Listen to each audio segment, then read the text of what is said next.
Hey folks, today I'm going to build some Wabi Kusa things. I wouldn't say Wabi Kusa balls, but I want to make something a little bit different. I'm going to try to make a Wabi Kusa pyramid for my steampunk tank. Now I'm not sure what this is going to end up like when I'm done, if it's going to be real pyramid looking or just kind of a mound of plants. That would be a neat idea to kind of take advantage of the square nature of the top of the steampunk tank and the little terrarium that I have going up there.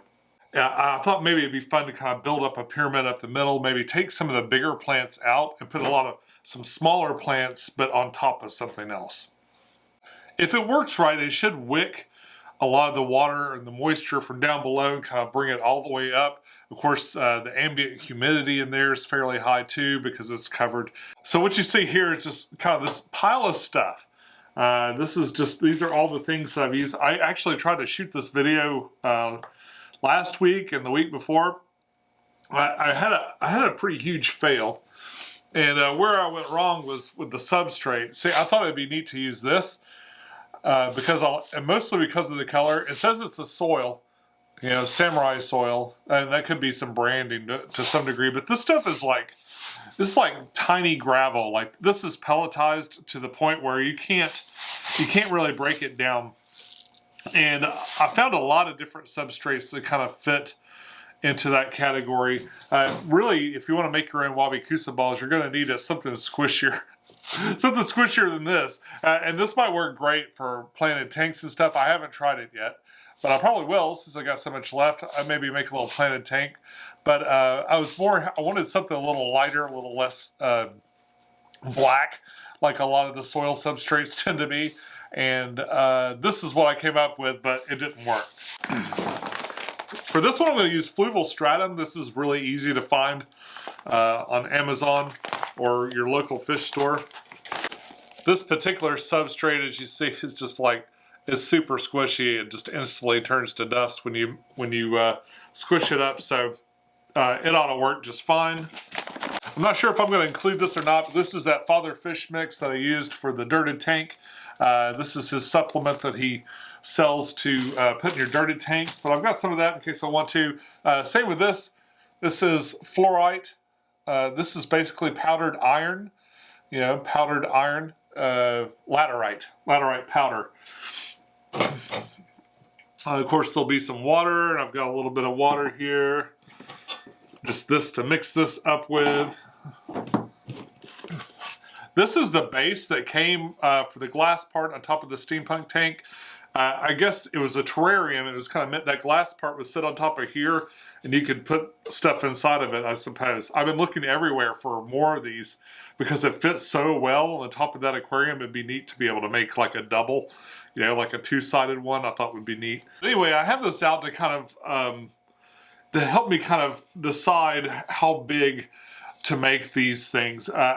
This is actually quite a bit bigger than the glass, which is a little bit bigger than the tray that they're going to go in. So I need to really give myself like an extra inch off the corner of these to really make it work right. I've got this just to lay down. This board here, this is my game mat for Gaslands, and it's actually a big vinyl sign, so it should be fine. If I get it wet or a little bit dirty, I can just wipe it right off. But I've got some, but I wanted to put this trash bag down to kind of help in the cleanup, so I don't get stuff all over the floor. The carpet will not react well to fluval dust. I've got these little containers to work in.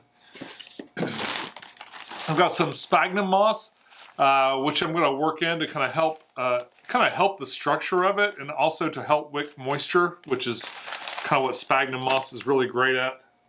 I've got a number of these containers that I'm going to use to help shape these pyramid pieces. I really like this shape here. I'm hoping it's not too big for the terrarium, so this will be probably the first one I try, and then I'll have to test measure it and make sure it's okay. Measuring against here, it should be more than adequate, but I have to remember to leave room for the water to come out from the little spout where the water comes out on the side, and to kind of leave a little trench all the way around, because what happens is the water kind of goes in a little circle around the Wabi Kusa balls, and then it gets drained back into the main tank. These are other things that I got to make shapes with. This might be the top of it. I don't think this is going to look like any kind of pyramid, like a real pyramid or something. It might be sort of pyramid shaped, but I had trouble finding the exact shapes I wanted to use. So one of the videos I watched, like when referencing maybe how to do this, was and by the way, there's a lot of them. There's a lot of videos about how to make Wabi Kusa balls. Almost all of them are grind up some soil-based substrate and then you kind of form it into balls, and then it's more about like what you do on the outside. Some people put them in stockings. Some people do other things. What I'm doing is sort of a mixture of a bunch of those different things and maybe my own thing mixed in. Obviously there are balls because it's a really easy shape to make with your hands. I'm not sure how well they'll hold their form when I try to mold it into something like this.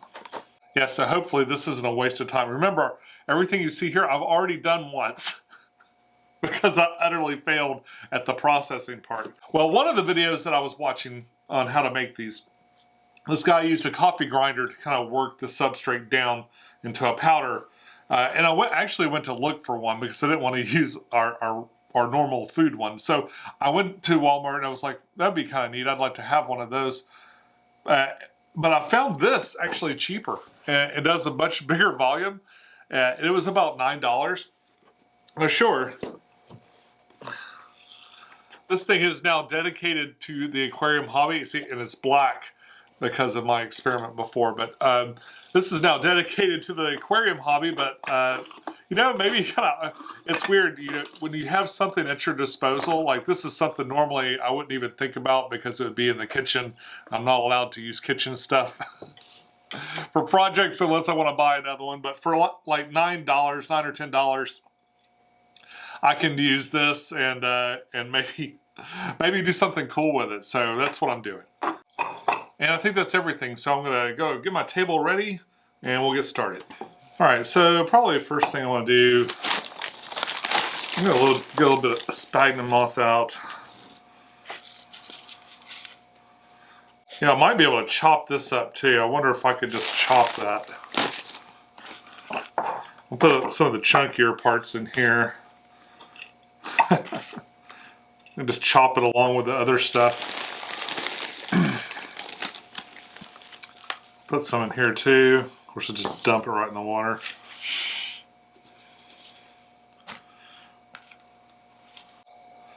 I'm going to go ahead and get this stuff a little moist.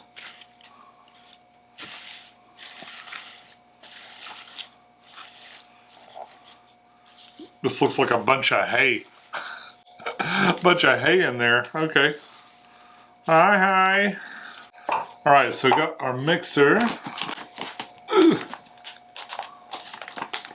See if I can do this without making a real mess.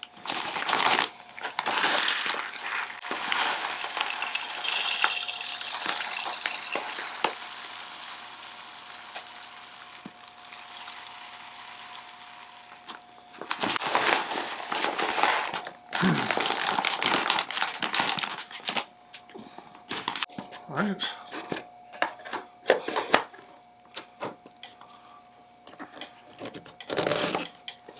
There. All right. All right, you're going to give it a little grind.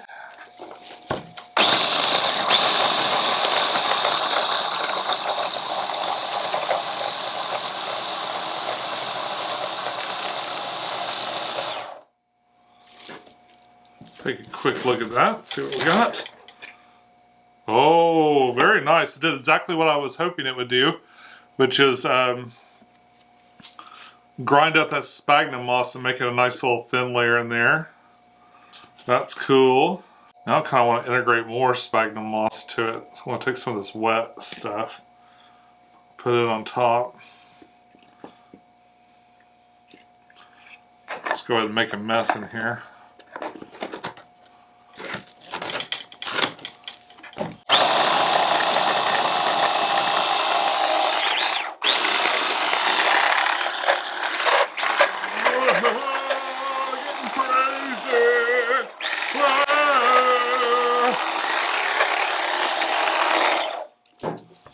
Alright, now I sort of wish I hadn't put this in there because I'm curious to see if I can do it with just the stuff that I've integrated inside of here. So I'm going to take a lot of it out with the big chunkier stuff. Now I left just a little bit in there. When I planned this out, I anticipated a lot of dust, like right here at this point. But I'm not seeing like any dust at all. Like it's grinding up real nice and clean. Let's see if I can get it off here. And into here. And then we can start doing the messy stuff.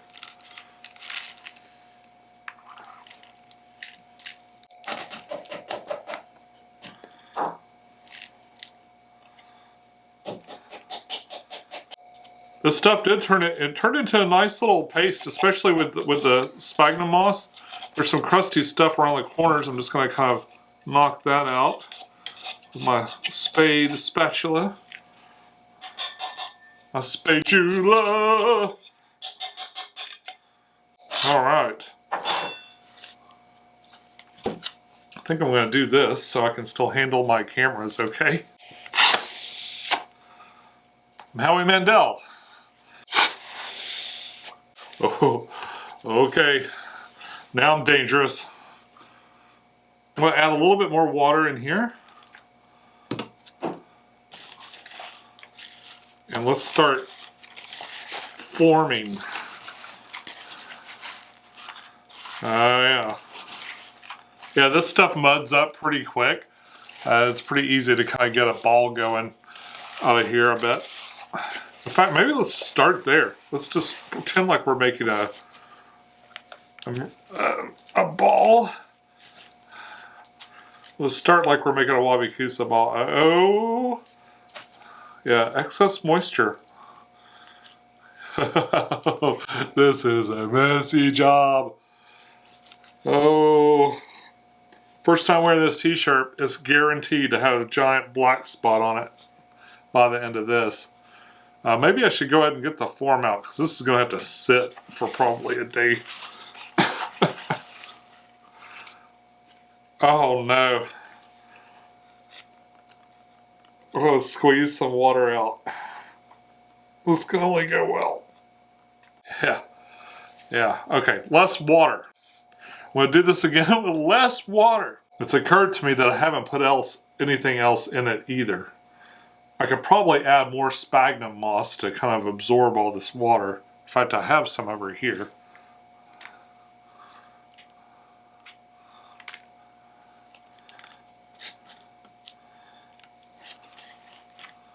See what happens if I just kind of pound that into it. It's really easy to add things like sphagnum moss, especially if it doesn't have to be a perfect little round object. If you don't mind a few more natural lines, this stuff, you can easily pound some sphagnum moss in there. It almost looks like hay. God. All right.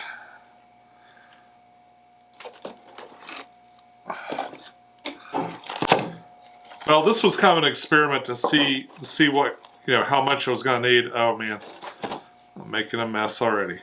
Careful what I touch with the muddy hands. All right, so if I'm going to be filling this container up, looks like I'm about maybe a little over a quarter. Okay, I have to do this a couple more times. What I'll do is I'll just not add water. And maybe I could just like integrate all the moisture from this into the future things. So, I really like integrating it this way and really getting this this moss finely ground into the substrate mixture here.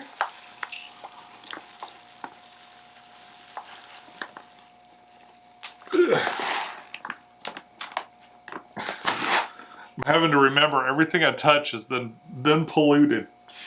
So here's a big muddy handprint right there.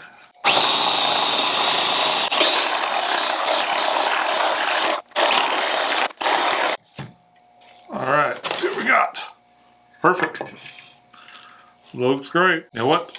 I'm probably gonna have to do this one more time, so I want to see if I can dump this out. So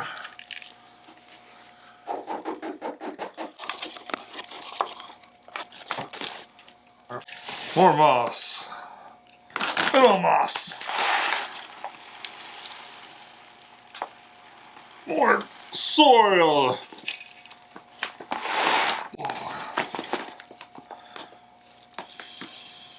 Back in the grind. Oh yeah.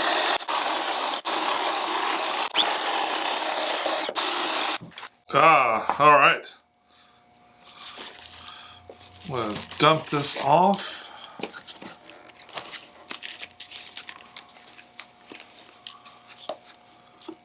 This time, let's pull that out. This stuff really builds up in the corners, which kind of gives me hope that that it'll actually take a form and keep it under the right conditions. Now, I truly don't know if you need to deconstitute it to the point that I have and really like grind it down like this. I'm not sure if that's going to make it a lot better or not. But I saw the many ways that I saw people doing this. I saw them, most of them were kind of grinding their soil substrate up. So this seemed like the most efficient way to do it. And I gotta say, it's been a real breeze. I love the way it integrated all the moss into here, the sphagnum moss. All right, so I'm gonna do a little laterite.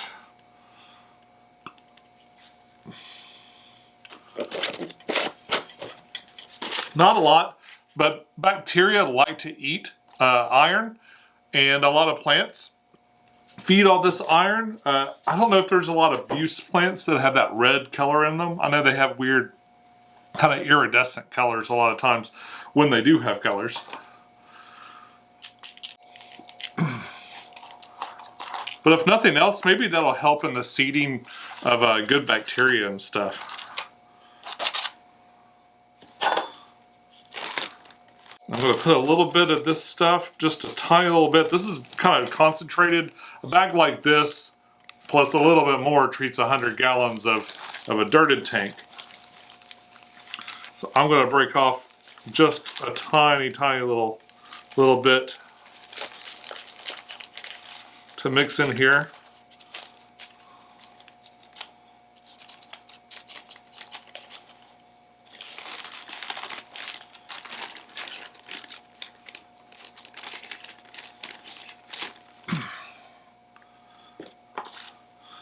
And we'll give it a little stir.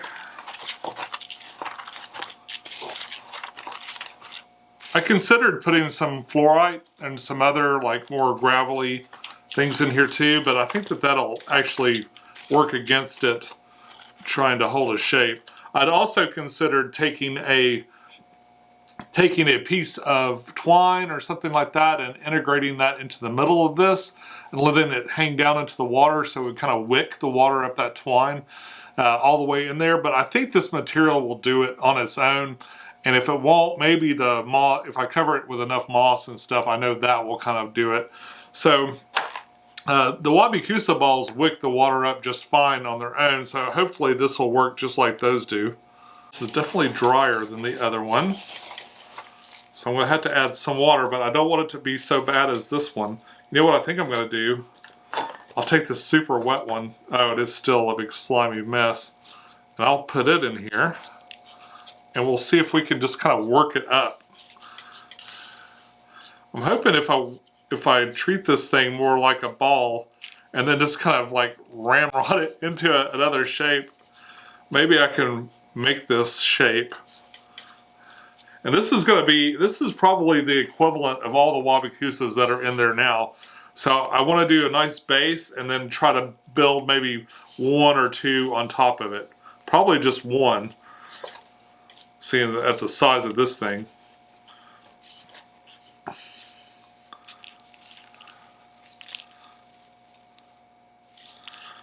Whew. Tell you, this is a messy job. This is probably not the ideal indoor job. I haven't done too bad yet. I need to be careful. I've got my vacuum cleaner like right next to you over here. I'm trying. Upstairs is always hard to do these projects in because of the carpet and stuff. And things like this really make a mess. Okay, I'm gonna add a little bit of water to what's left in here. Probably too much water.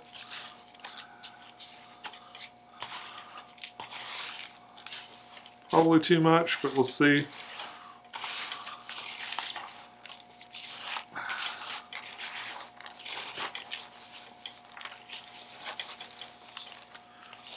It actually requires quite a bit of moisture to get this going right.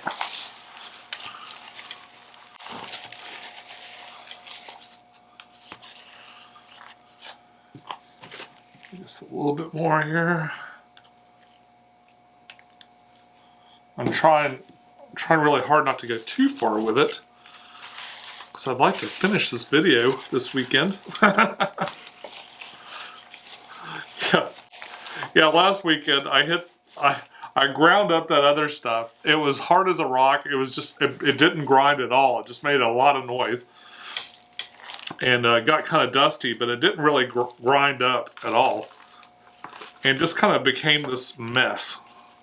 This big mess. Yeah, this is not breaking down at all. It's basically a huge fail, so it's back to the drawing board. Really don't want loose stuff in there. I want it to make a big, huge piece and then mold it back into the thing here. Okay, so I'm taking this thing I've been working on for a while. I'm gonna press it into here. The trick will be, can I get it out? Will be the trick, right? I'm hoping I can dry it out and just pop it out of here. And it'll be this shape. And then I can really mess around and do some weird stuff. So what I'm doing is I'm taking these balls that I've made, kind of squished up. I'm just working them in here, layer by layer. Let's see if we can get a good shape. What I'm going to do is, after I put everything in there, I'm going to compress this the best I can. I'm going to really press down in there and make sure it's as flat as it can be.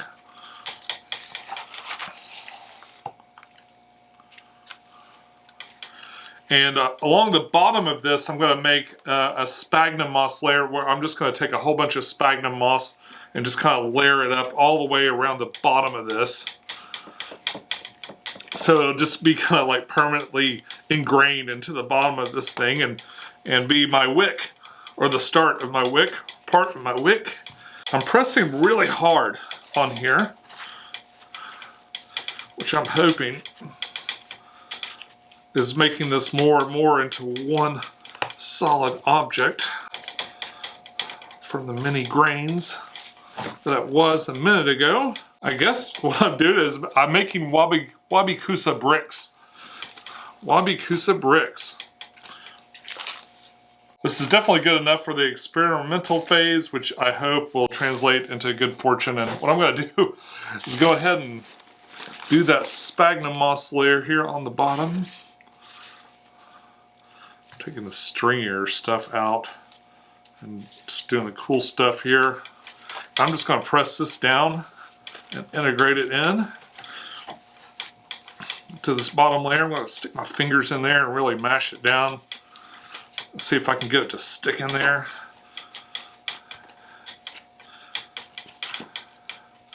So again, it doesn't matter what this bottom part looks like. This is going to be face down inside of the bottom there.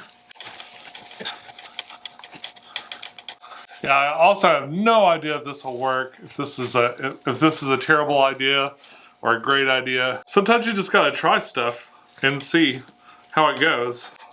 All right. I'm just gonna pick up any loose sphagnum moss around my table here and throw it on top. Just throw you all on here. Clean up, clean as you go. Starting to have stuff on the floor, so I'm gonna have to take a break and vacuum. Unless I track it all over the house. So I'm going to take this and I'm going to let it dry. I'm going to go ahead and make another one. I don't know. I'm going to make a couple more of these. I'm going to fill up these two and kind of see where it's at. I'm hoping that this thing will be plenty big enough, but not too big for the inside of there. And I'm hoping that it'll stay together in one piece when I pull it out. But I have no idea if this is going to work or not. So, like I said, could be a huge fail. If nothing else, I might be able to just place it. Like, it might not be super sturdy, but I might still be able to kind of like, you know, just put it there. If I can get the form to stay. I think the key to that might be it drying out for a little bit of time. So we're going to let this sit overnight at least and see what we get. But let me make these other two and then we'll come back. Okay, I'm just finishing up here. Cleaning up my workspace. I think I've got enough actually for one Wabi Kusa ball left over. What I've done is I've done the whole tray. I put the lid on it just to kind of, I'll take this off so it can dry, but I've made the whole tray of Wabi Kusa bricks. And I'm gonna set this on here just to transport it throughout the house so I don't accidentally make a little mess. And I'm gonna take that downstairs and let it dry out. And I'm gonna take what's left here, take all the stuff off my drop cloth and a little bit that's left here to work with, and I'm going to make one regular Wabi Kusa ball. Now I'll tell you what, if you want to make a real mess, if you want to really make a mess and cause a problem, this is working with a soil substrate is a great way to do that. Because it is a real pain to work with. One little smudge of this on your carpet and you've got a carpet that you're gonna have to clean. So I've been having to take little breaks and be real mindful of like any of the soil that makes its way to the floor. If you do this project, be sure to keep in mind that this stuff's quite messy and can get you in trouble. If you got someone in your house that minds a little bit more than you do, be sure to be considerate. Just gonna add some water in there, probably a little too much water. For this amount. Oh, way too much. It really doesn't take much water to do this and to make a huge mess. I think for the Wabi Kusa ball, I'm going to also include a lot more sphagnum moss. Like that's not cut up, like fully formed sphagnum moss. Alright, just way, way, way too much water. So now I need more substrate.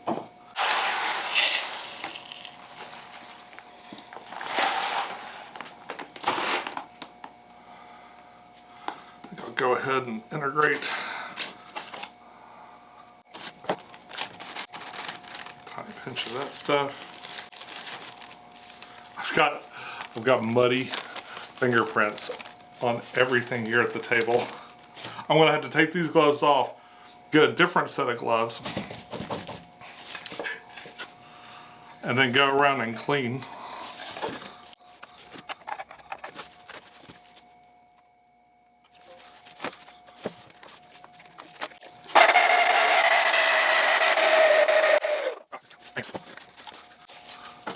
So a mistake I've made about a dozen times, it seems like, is I keep forgetting to add this part,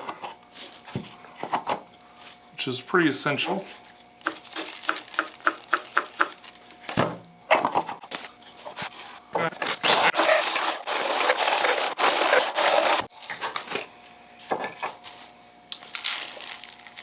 Alright, here we are again. Now we got more to work with. And it's not quite so slimy and gross. So if you're just making a Wabi Kusa ball, that's actually a really simple thing to do. Looks like a lot of my mixture isn't fully broken down. I probably could have ground it a little bit better. Maybe I can make a big one and a little one. I'm kind of doing this like you do a hamburger. Just kind of shape it, shape it, shape it, shape it. Get it as round as possible and stick it off in this tray. Looks like I might have enough for one more. Kind of need some water. I'm almost scared to add any, but it's weird. There's a perfect amount of water to put in here and make this work right. I'm having trouble finding it though. Grinding it up, like the more finely grained versions of this that I've made have seemed to have worked a lot better too, as far as like trying to get it to reshape into something else. Because right now I'm fighting a whole bunch of grains that never really broke down. Ah yes, balls of mud. You know, something else you could probably do with this is like integrate something else into the core. Like if you wanted to start with maybe a ball of clay or something like that, you could probably have a ball of clay and then form this around it. That'd be kind of another way to go. Might be kind of interesting to see what that does. All right, and I've got a nice little ball here. Nice little Wabi Kusa ball. So now I've got 2 of them. I'm not sure what I'm going to do with these.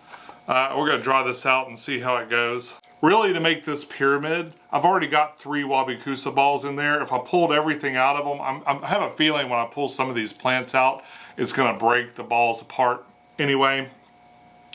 So what I thought I'd do is maybe replace them with these. But one other option I had is if I carefully remove some of the plants, I probably could just add balls to it, so it kind of be this pyramid of Wabi Kusa balls. So that was sort of a plan B, and that's why I made a few extra. If I don't end up using them, maybe I'll give them away. Let me know if you'd like me to do a Wabi Kusa ball giveaway. I could probably make a few hundred more with what I've got here. Alright, so I've got my Wabi Kusa balls. I went ahead and made some Wabi Kusa balls, and I've got my Wabi Kusa bricks and all that. I need to let this dry out and see if it works. But these aren't the only components. I decided I would get some more plants. And I put in another order at Buceplant.com and got some interesting plants. So I wasn't sure, I'm still not sure if Buceplant keeps their plants, you know, like just above water or completely underwater. So what I did was I took the shipment up and I split it up between 2 tanks. Some of it I put inside of the water in my small tank, but the rest of it ended up going into the top of the Wabi Kusa balls as they are now, kind of to acclimate them and kind of see how they do. There's really a lot of Buse in there. It all arrived in good shape and stuff, even though it was pretty cold outside.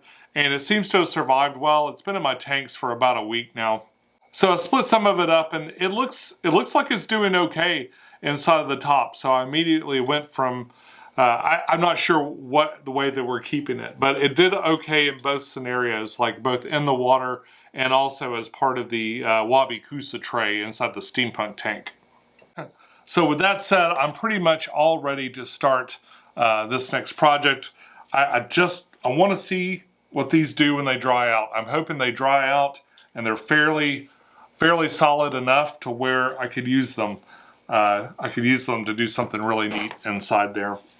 If it doesn't work, I can do Wabi Kusa balls as a fallback and just kind of make something larger out of these. A lot of people, when they make these Wabi Kusa balls in the more traditional way, they'll wrap twine all the way around it along with some moss, and that would kind of help it stay integrated more, especially if you want to use it like some people do and dig into the, you know, take the plants and like bore little holes and then stick the plants in there to plant them. But I've never made Wabi Kusa balls before, so I've made some in the more traditional way, some in this new way, and we'll see what works out best. Until then, I'll just have to keep you in suspense. So be sure to tune in next week, and we're going to put all of this together. I guess this is going to be my end of the year project, is building the pyramid, Wabi Kusa pyramid. I planned on working on my 210, but I honestly, it's so cold and so dark so early that I just can't get motivated to really tackle that huge project, or what feels like a huge project. So that's probably something I'll do at the beginning of the year, or sometime when things start to warm up a little bit.